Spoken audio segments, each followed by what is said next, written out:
So I usually start off these talks with a full disclosure, and that disclosure usually goes something like this.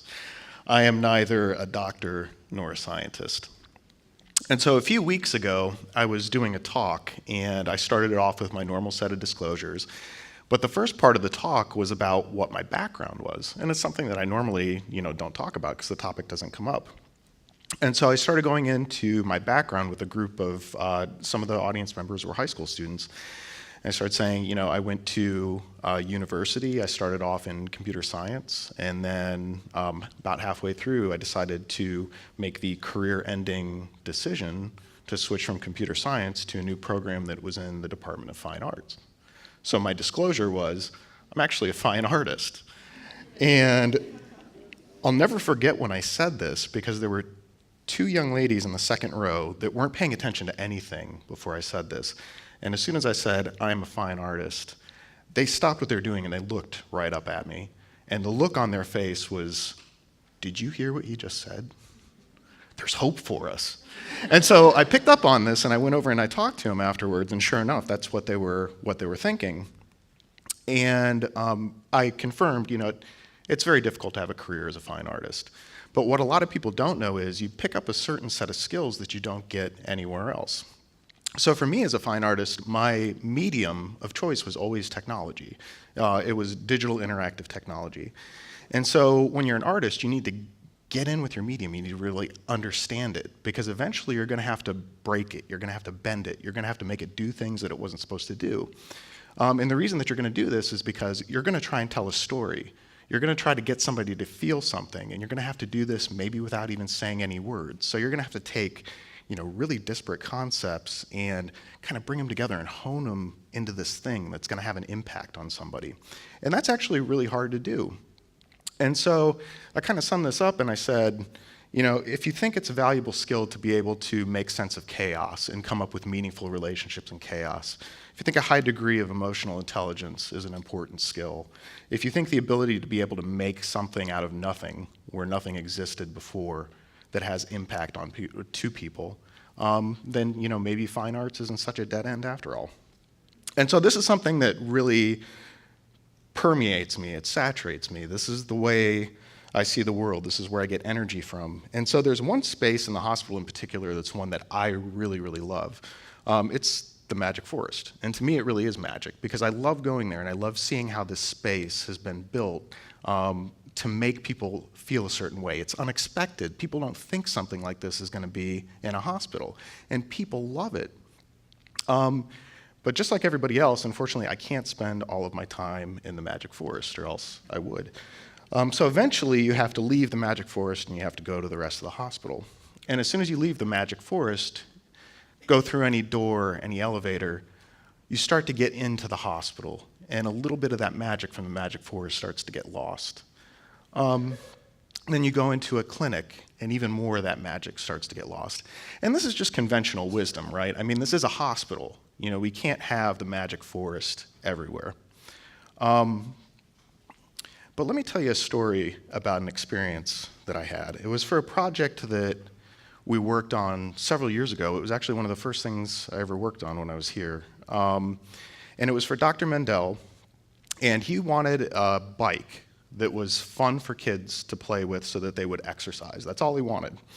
And so nothing like this existed, so we had to, create, bend the rules, and actually, make something. And so that's what we did, and we took it in to have a patient actually try it out, because we wanted to see if the patient was able to figure out how to play the games and if they liked the games. So we took it in, and we noticed something right away. It wasn't as much about trying to get the patient to understand how to play the games.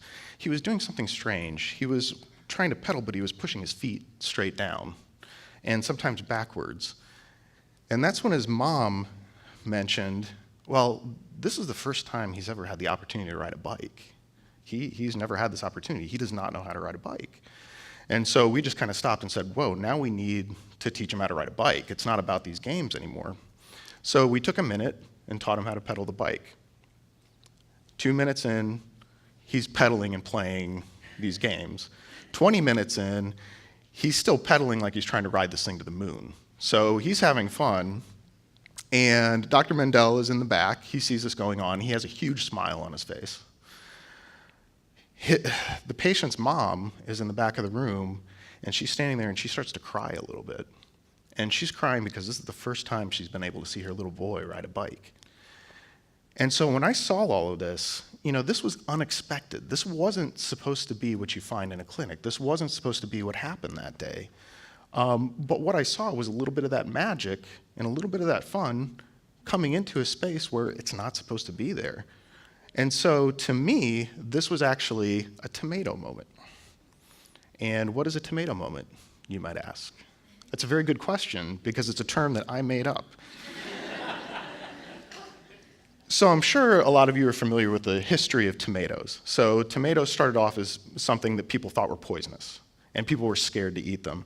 And then eventually, one day, one brave soul said, I'm going to eat a tomato. And this person ate a tomato and found out that a tomato isn't dangerous, it's actually delicious. And so that completely changed the way people think about tomatoes. You can't look at a tomato the same way again. It's completely different now. And to me, this changed the way that I looked at these areas, these clinics, these places that weren't the magic forest, and I stopped thinking about them as being, inevitably a hospital where there's no fun, there's no whimsy, and started to think, we can actually change the experience that people have in these areas. So this was actually extraordinarily valuable when it came time to start working with Dr. Amy Dunn, because we started thinking about issues of needle phobia, so fear to receive care. And there's also derivatives of this, white coat phobia. So people that are so scared of hospitals and the care that they receive that sometimes they don't stick with their regimen. Sometimes they don't take their medicine. Sometimes they don't even go to the hospital even when they need to, even when they have to. And so what we started thinking about was maybe there's a way to handle this by preventing people from even having these initial experiences that are so scary that they develop the phobia in the first place. So one thought around this was, well, can we take these experiences that people are having in clinic and take them away to a completely different place, take them to a happy place, a fun place, so that they don't even know that they're in clinic anymore. And an obvious choice for this was virtual reality. The problem with it is we soon discovered was virtual reality doesn't necessarily work well in clinics, and it doesn't necessarily work well for kids. So the headsets are expensive, they're complicated, they don't fit kids. Then kids that are getting infusions, they're going to have a needle in their arm, so they can't play games using their hands. So now we have to have really fun games for kids to play where they don't have to use their hands. So this seems like a lot of stuff, but fortunately we decided to plow forward with this, and we actually accomplished all of this. And this has actually been pretty well received because nobody else is doing anything like this and bringing something like this into a clinic. And so this has been so well received that this actually got us nominated for an Oscar. And I'm kind of joking about that, but it did get us to South by Southwest this year as one of the interactive finalists. And this is actually the equivalent of an Oscar nomination in our industry. So I still can't believe that this actually happened. It's kind of talking about virtual reality, this is completely unreal to me. So, but I only bring this up to tell a story about what happened right before this photo was taken. So the tall gentleman in center back, Roy Gowdy, right before this photo was taken, he leaned over to me and kind of whispered and he asked me, Jeremy, do you feel like this is a good thing now? You feel like, we've hit on something? And I thought about it for about a second, and I said, I felt that way a while ago. And I felt that way when I had this tomato moment. And if you didn't know any better, if you looked at this picture, you might not know that this photo was taken in a clinic right before that little boy was about to get a needle put into his arm. There's no angst, there's no crying, there's smiles and laughter. So this is something that you don't necessarily expect to see in a clinic, but you're seeing it here. So fair to say, I have developed an insatiable appetite for tomatoes. to the point that I see the world through tomato-colored glasses. And so when an anesthesiologist named Marco Corridor came to Dr. Dunn and asked, do you think that we could use something similar for when we have to bring patients into the OR and we have to sedate them, put them under, we started to think about this. And the problem that's faced in operating rooms and when patients are induced and put under is something called emergence delirium. And Dr. Corridor actually says it the best. He says, if a patient goes under ugly, they come out ugly. And so the whole goal is to get them to go under as nicely as possible.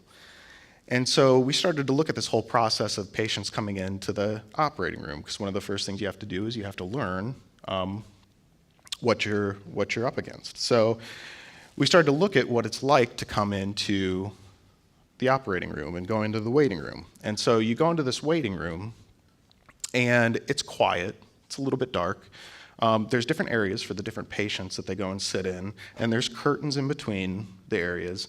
And usually the patient is in a bed.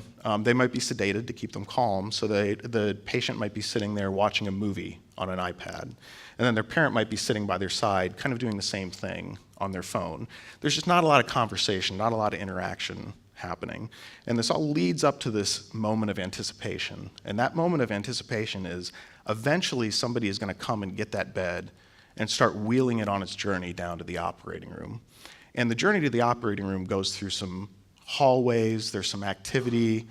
When we were there that day, we saw a backup happen with some of the beds as they were trying to make it around a corner. And somebody was coming the other way that had just dropped their child off in the operating room. And she was upset, and she started to cry as soon as she turned that corner and came past the beds. So thinking about seeing this unknown, you don't know what's around this corner, and you see somebody walking around it crying, when you see that, what do you think is going to be around that corner? Probably nothing good. And so eventually you make that turn around that corner, and there's the operating room with the doors open, and this thing looks like a spaceship. It's bright, there's a lot of machines, there's a lot of people you don't know in there. And this is also the moment where your world changes because your parent leaves you. They don't go into the operating room with you. And so then somebody comes up to you with a mask. And this is the anesthesiologist, and they're going to put this mask on you, and the gas coming out of it smells like turpentine. And so they're going to try to make the best out of this situation. So they're going to put this mask on your face, and they want you to go under nicely. And so they're going to say, you smell that? You know what that smell is? It's a dinosaur fart. Petroleum came from dinosaurs, so maybe that's true. I don't know. But whatever it takes to lighten the mood to get somebody to go under easy. So we took a look at this and we thought, how could this be? In an ideal situation, how can we turn these things on their heads? How can we change the environment? How can we change the journey down to the operating room? How can we change the nature of how people stay in the waiting room? And so this is what we think we can do.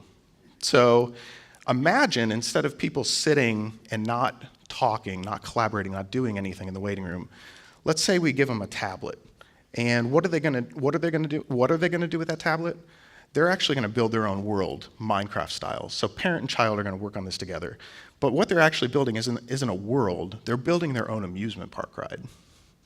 And so they're going to go through and they're going to work on this together. They're going to build it together. And then, maybe the parent gets to take that tablet and they get to make a virtual version of themselves. And they get to record some messages in there. And maybe the child doesn't get to see this, so there's a little element of surprise. What does my mom look like in this world? What's she saying? What's she building? I don't know. So all of this leads up to a moment of anticipation that's parallel to the moment that they're going to leave the waiting room. So there's a little bit different a bit of anticipation here. And so both of those moments of anticipation arrive at the same time. But now when they leave the waiting room, they're given their magic mask. And this magic mask is going to let them not only see what they've been working on with their mom or their dad, but it's actually going to let them go into this theme park ride and let them ride the thing that they just made. And so instead of going down this hallway on this winding path, they're actually riding through the ride that they just made. And when they hit that corner and somebody turns the corner and they're upset, they don't see that. They turn the corner and they see their virtual mom there, and they finally get to hear the message that she had for them. And then as soon as they go into the operating room, they don't notice that they've even crossed that threshold. What they see is they're in their theme park ride and they just got to the dinosaur part of the theme park ride. And when that mask comes to their face, hey, that's just the moment where they pass by that wily Tyrannosaurus right at the end. He kind of snickers and turns around and lets loose. And I don't know what dinosaur flatulence looks like. I am old, but I am not that old. But I like to think it looks like a nice fluffy cloud. And so that just fills your view, and you go to sleep. So this is how it could be. And I dream that this is the case. I think that this can happen. So recently, a friend of mine knows what I've been working on, and he kind of wanted to give me some advice, some friendly advice, a dear friend of mine. So he sat down with me and he said, Jeremy, you are a romantic, you are a dreamer, and there is no place in this world for somebody like you. And I like to think about it differently. I like to think that I'm introducing people to tomatoes. And so I think if my friend would have said the same thing to these people, they probably would have told my friend, hey, you're right on one count, but a romantic and a dreamer is exactly what this world needs. Thank you.